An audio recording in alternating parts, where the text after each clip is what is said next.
تعارف کے بعد، سمجھنے کے بعد، جاننے کے بعد ملنے کا انداز بھی مختلف ہو جاتا ہے۔ تو جب ہم کسی عمل کو سمجھ کر پڑھتے ہیں، جان کر پڑھتے ہیں، تو انسان کے دل میں کیفیت الگ ہوتی ہے، کیفیات ہی الگ ہوتی ہیں۔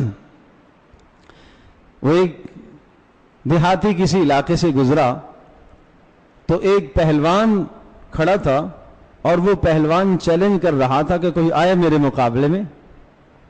تو اس دیہاتی نے کہا میں تیار ہوں۔ اچھا بھائی، تو جب یہ دیہاتی اس نے پنجہ لڑا لیا تو اس پہلوان کو اس نے نیچے زیر کر دیا۔ لوگ حیران ہو گئے کہ یہ تو مانا ہوا پہلوان ہے اور یہ آج کیسے شکست کھا گیا ہے۔ پہلوان نے کہا کہ نہیں، مجھے سمجھ میں نہیں آئی، دوبارہ لڑتے ہیں۔ ٹھیک ہے جی، دوبارہ لڑ لیتے ہیں۔ دوبارہ لڑے تو پھر نیچے ہو گیا، دیہاتی اوپر ہو گیا۔ تو پھر کسی نے دیہاتی کے کان میں کہا کہ تم جانتے ہو یہ تو فلاں فلاں پہلوان ہے۔ اچھا، اس نے نام سنا ہوا تھا، نام تو اس نے سنا ہوا تھا، تو یہ پتہ ہے تو کس کے ساتھ پنجہ لڑا رہا ہے؟ جب اس کو پتہ چلا تو اب پہلوان نے کہا پھر لڑتے ہیں۔ تیسری مرتبہ جب لڑے تو دیہاتی صاحب نیچے، پہلوان اوپر آ گیا۔ کیوں؟ اس لیے کہ پہلے پہچان نہیں تھی، پہلے جانتا نہیں تھا، پہلے سمجھتا نہیں تھا۔ تو جان کے بعد، پہچان کے بعد آدمی کی حالت بدل جاتی ہے، جسم اس کا تھر تھرانے لگا، کانپنے لگا۔ اچھا یہ فلاں صاحب ہے، ان کے ساتھ میں لڑ رہا ہوں۔ میرے عزیز دوستو اور بزرگوں، اگر اللہ تبارک و تعالیٰ کی عظمت اور کبریائی کو پہچان کر ہم ان وظائف کو پڑھیں ہیں، ان اوراد کو اور ان عبادات کو پڑھیں، تو ہماری طرز عبادت میں فرق آئے گا۔ پھر ہماری نماز میں کیوں ہماری توجہ غیر کی طرف جائے؟ اس لیے کہ ہم اللہ کو پہچانتے نہیں۔ ہم نماز میں کھڑے ہو کر کیوں غیر کو سوچیں؟ پھر اس لیے کہ ہم پہچانتے نہیں۔ مسجد سے باہر کھڑے ہیں اور آواز آئی ہے اللہ اکبر اللہ اکبر، حی علی الصلاح حی علی الفلاح، آؤ نماز کو، آؤ کامیابی کو۔ کس نے بلایا؟ اللہ نے بلایا۔ قاصد تو اللہ کی طرف سے ہے، مؤذن پکارنے والا تو اللہ کا قاصد ہے، وہ تو اللہ کا قاصد ہے۔ یہ آواز کس نے بتائی؟ یہ کلمات کس نے سکھائے؟ پیارے پیغمبر صلی اللہ علیہ وسلم نے سکھائے۔ پیارے پیغمبر صلی اللہ علیہ وسلم کو کس نے بتلائے؟ اللہ نے بتلائے۔ گویا کہ اللہ پاک اپنے بندوں کو متوجہ کرنا چاہتا ہے ان کلمات کے ذریعے سے کہ میری طرف آ جاؤ۔ اس اللہ کے بندے کو پتہ نہیں ہے کہ کون بلا رہا ہے، تو یہ وہاں ہی اپنی مجلس میں بیٹھا ہوا ہے، ذرہ برابر اس کے جسم میں جنبش اور حرکت نہ آئے، پتہ یہ چلا کہ یہ پہچانتا نہیں اللہ کو، یہ پہچانتا نہیں۔ اگر یہ پہچانتا ہوتا تو یہ حالت نہ ہوتی۔ کسی اور جگہ سے اگر آواز آ جائے، پکار آ جائے، تھانے سے آ جائے، ملک کا کوئی، علاقے کا کوئی بڑا گورنر، کوئی بڑا عہدیدار طلب کر لے اور فلاں جگہ پر کچہری میں طلب کیا جا رہا ہے، جلدی پہنچو، پھر کیا کیفیت ہوگی؟ اس لیے کہ اس کو پہچانتا ہے، اسے معلوم ہے کہ اگر وہاں میں نہ پہنچا یا میں پہنچا، پہنچنے کے بعد میں نے وہ آداب نہ بجا لائے، وہاں میں کھڑے ہو کر اپنے فون کو سن رہا ہوں، میرے جیب میں ٹی فون کی بج رہی ہے اور ٹون بج رہی ہے اور آواز بج رہی ہے، تو اس کے بعد نتیجہ کیا ہوگا وہاں پتہ ہے، اس لیے فون بھی سائلنٹ پہ کر کے جاتا ہے۔ یہاں پتہ نہیں ہے کہ میں کس کے گھر میں آیا ہوں، یہاں سمجھتا نہیں ہے کہ میں کس عظیم الشان مالک کے دروازے پر آیا ہوں۔ کاش کہ یہ عظمت ہمارے دل میں آ جائے۔ وما قدر اللہ حق قدرہ، اس لیے اللہ پاک نے گلہ فرمایا تم نے اللہ کی عظمت ایسے نہ کی جیسے کہ عظمت کا حق تھا، تم نے اللہ کو پہچانا نہیں ہے جیسے کہ پہچاننے کا حق تھا، تم اللہ سے ایسا ڈر نہیں اختیار کرتے ہو جیسا کہ اللہ سے ڈرنے کا حق تھا۔ تو جب ایک آدمی سبحان اللہ پڑھتا ہے، تمہیں کیا معلوم ہے سبحان اللہ سے کیا ہے؟ پیارے پیغمبر صلی اللہ علیہ وسلم کا فرمان ہے، یہ لفظ سبحان اللہ یہ زمین آسمان کے بیچ کے خلا کو نیکیوں سے بھر دیتا ہے، اس کی طاقت تمہیں معلوم ہے۔ والحمدللہ تملأ المیزان، اور لفظ الحمدللہ قیامت کے دن یہ میزان کو بھر دے گا، ایک لفظ الحمدللہ قیامت کے دن میزان کو بھر دے گا۔ ابھی اس کی قیمت نہیں پتا، ابھی جو وقت کسی کی چاپلوسی میں لگ جائے، جھوٹ بولنے میں لگ جائے، غیبت میں لگ جائے، اور فضولیات اور لغویات میں جو وقت صرف ہوتا ہے اس وقت کو آدمی قیمتی سمجھتا ہے، سبحان اللہ الحمدللہ کو کہاں قیمتی سمجھتا ہے؟ تو میرا عزیز دوستو بزرگوں، پیارے پیغمبر صلی اللہ علیہ وسلم نے ان ایام میں اس ذکر کی خاص تاکید فرمائی ہے، لیکن سمجھ کر پڑھو۔ سبحان اللہ کیا معنی ہے؟ اے اللہ میں تیری پاکی کا اقرار کرتا ہوں، اے اللہ تمام کے تمام عیوب، تمام کی تمام خرابیاں، تمام کے تمام نقص اے اللہ میرے اندر ہے، تو تو ہر نقص سے پاک ہے، تو تو ہر عیب سے پاک ہے۔ اللہ اکبر۔ اس تصور کے ساتھ اس کلمے کو پڑھو، جب آدمی کہتا ہے سبحان ربی العظیم، سبحان ربی الاعلی، کاش کہ اس کی حقیقت سمجھ میں آ جائے۔ رکوع میں جھکا ہے، اللہ کے سامنے اپنے جسم کو جھکایا، سبحان ربی العظیم، اے اللہ تو پاک ہے۔ کہ جھکاؤ یہ میرے لیے ہے، تو جھکنے سے پاک ہے، تو جھکنے سے پاک ہے، تو بلند ذات ہے، تو پستی سے پاک ہے، تو کمزوری سے پاک ہے، تو ذلت سے پاک ہے، سب کی سب کبریائی، سب کی سب بلندی علو تیرے لیے ہے اللہ، سبحان اللہ۔ اور الحمدللہ ساری کی ساری تعریفیں میرے اللہ تیرے لیے۔ مجھے تو نے مال دیا، اس پر لوگ کہیں گے بڑا اچھا آدمی ہے، مالدار، اے اللہ یہ تیری تعریف ہے۔ مجھے تو نے اچھے اخلاق دیے، کردار دیا، لوگ کہتے ہیں بڑا اچھا انسان ہے، اے اللہ میری نہیں تیری تعریف ہے۔ کوئی کہتا ہے آپ کا بچہ بڑا اچھا ہے، یا اللہ میری نہیں، الحمدللہ تیری تعریف ہے ساری۔ اس کو اچھا کس نے بنایا؟ تو نے بنایا۔ کوئی کہے بڑا اچھا خوبصورت گھر آپ نے بنایا، میری نہیں، اے اللہ تیری تعریف ہے، الحمدللہ ساری تیری تعریف ہے۔ یہ معنی ہے الحمدللہ کا، ساری تعریفیں اس اللہ کے لیے۔ ہماری کیا تعریف ہے؟ اس انسان کی کیا تعریف ہے؟ اس کے پاس اپنا ہے کیا؟ عقل اللہ کی دی ہوئی، سمجھ اللہ کی دی ہوئی، ہاتھ پیر اللہ کے دیے ہوئے، صلاحیتیں اللہ کی دی ہوئی، تو تعریفیں کس کی ہوئی؟ جس کا سب کچھ دیا ہوا ہے اسی کی تعریف ہے، وہی تعریفوں کے سزاوار ہے الحمدللہ۔ لا الہ الا اللہ، اس کی حقیقت دل میں اتر جائے۔ یہ لا الہ الا اللہ کا وہ مبارک کلمہ تھا کہ جس کلمے نے مشرکین عرب کے دلوں کے اندر زلزلہ برپا کر دیا تھا۔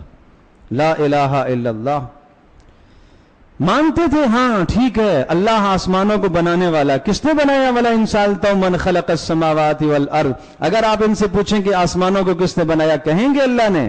اگر آپ ان سے پوچھیں آسمانوں سے پانی کون برساتا ہے، کہیں گے اللہ ہی کرتا ہے۔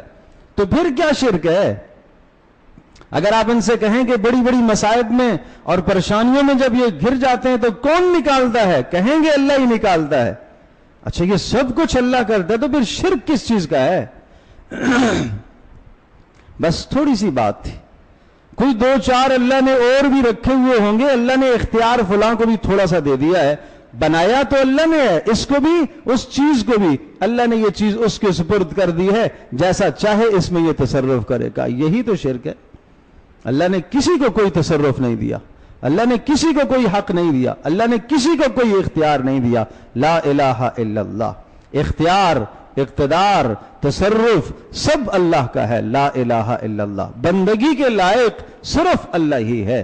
سر سے لے کر پیر تک اپنے جسم کو جس ذات کے سپرد کیا جائے وہ ذات صرف اللہ کی ذات ہے۔ یہ معنی ہے لا الہ الا اللہ کا۔ اپنا سب کچھ جس کے سپرد کر دیا جائے وہ ذات صرف اللہ کی ذات ہے۔ لا الہ الا اللہ۔ اللہ اکبر، اور اللہ اکبر پڑھیں کہ اللہ کی کبریائی، اللہ کی عظمت، اے اللہ تو بہت بلند تر ہے، تو بہت بڑا ہے، ساری عظمتیں، ساری کبریائی، سب کی سب بلندیاں اے اللہ تیرے لیے ہیں، تو ہی بلندیوں والا ہے۔ تو یہ کلمات ہیں سبحان اللہ، الحمدللہ، لا الہ الا اللہ، اللہ اکبر۔ ان کلمات کو اس مفہوم کے ساتھ پڑھو، اس طرح سے سمجھ کے پڑھو، پھر دیکھو یہ کلمات دل کو کس طرح سے بدلتے ہیں۔ ان 10 دنوں کے اندر دل کی کایا پلٹ سکتی ہے جو پلٹنا چاہے تو۔ ان 10 دنوں میں اللہ پاک کی طرف سے انعامات کا سلسلہ شروع ہو گیا، اللہ کی طرف سے رحمتوں کا سلسلہ شروع ہو گیا، اللہ نے اعمال کی قیمت بڑھا دی۔ ان 10 دنوں کے اندر جو آنے والے 10 دن ہیں ذی الحجہ کے، ذی الحجہ کا ابتدائی عشرہ تو اللہ پاک بدلنا چاہتا ہے. اللہ یہ چاہتا ہے کہ میرا مسلمان بندہ جس کے دل میں میری محبت کی کمی آ گئی ہے وہ اس کمی کو پورا کر لے. جس کے دل میں میرا خوف نکل چکا ہے اور میرا ڈر نکل چکا ہے وہ اس ڈر کو دوبارہ سے زندہ کر لے، پیدا کر لے. اور یہ بھولا بھٹکا ہوا انسان جو غیروں کے در پر جا رہا ہے، یہ 10 دن پھر سے اس کو مہلت دی ہے. پہلے 30 دن رمضان کے گزرے، اس کے بعد پھر مزید 10 دن دے دی.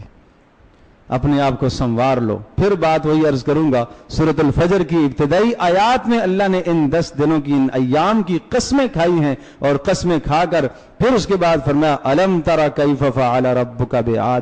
تمہیں نہیں پتا کہ جن لوگوں نے نافرمانی کی ان کا کیا انجام ہوا، جنہوں نے اللہ کی رحمت کو نہیں لوٹا، اللہ کی رحمت سے فیضیاب نہ ہو سکے، اللہ کی مہربانیوں کو جنہوں نے حاصل نہ کیا، بغاوتوں اور سرکشی اور نافرمانیوں پر تلے رہے. دیکھا نہیں قوم عاد کا کیا انجام ہوا، دیکھا نہیں قوم سمود کا کیا انجام ہوا، دیکھا نہیں فرعون اور اس کے تمام اہلکاروں کا کیا انجام ہوا. یہ تذکرہ اللہ پاک نے سورۃ الفجر میں، جہاں اللہ نے ان 10 راتوں کی قسم کھائی، قسموں کے بعد فوری اللہ نے گزشتہ قوموں کی تاریخ سنائی. یہ ہمارے لیے عبرت ہے، سمجھنے کی ضرورت ہے. اللہ کے کلام کو سمجھو اور یہ عبرت کو سمجھنے کی کوشش کرو. تو بہرحال عرض یہ کر رہا تھا، ایک بات تو یہ ہوئی کہ عشرہ ذی الحجہ کی ابتدائی 10 راتوں کی بھی اہمیت ہے، دنوں کی بھی اہمیت ہے. ہر دن کا روزہ 1 سال کے روزے کے برابر. نمبر 2، ہر رات کا قیام لیلۃ القدر کے قیام کے برابر. نمبر 3، 9 ذی الحجہ کا روزہ ایک سال کے روزوں کا ثواب بھی رکھتا ہے، مزید 1 سال گزشتہ اور 1 سال آئندہ گناہوں کا کفارہ بھی ہے. نمبر 4، ان ایام میں جو بھی عمل ہو وہ اللہ کے نزدیک تمام اعمال میں سب سے زیادہ محبوب ہوتا ہے، یعنی پورے سال کے اعمال میں سب سے زیادہ محبوب ترین اعمال جو ہیں وہ ان 10 ایام کے اندر ہوتے ہیں. اور نمبر 5، ان ایام میں اللہ تبارک تعالیٰ نے اتنی اہمیت رکھی ہے کہ یہ ایام خود اللہ کو محبوب ہیں. اور نمبر 6، ان ایام میں خاص طور پر لا الہ سبحان اللہ، الحمدللہ، لا الہ الا اللہ، اللہ اکبر، ان اوراد اور وظائف کو کثرت سے پڑھنے کا حکم دیا. اللہ پاک ہم سب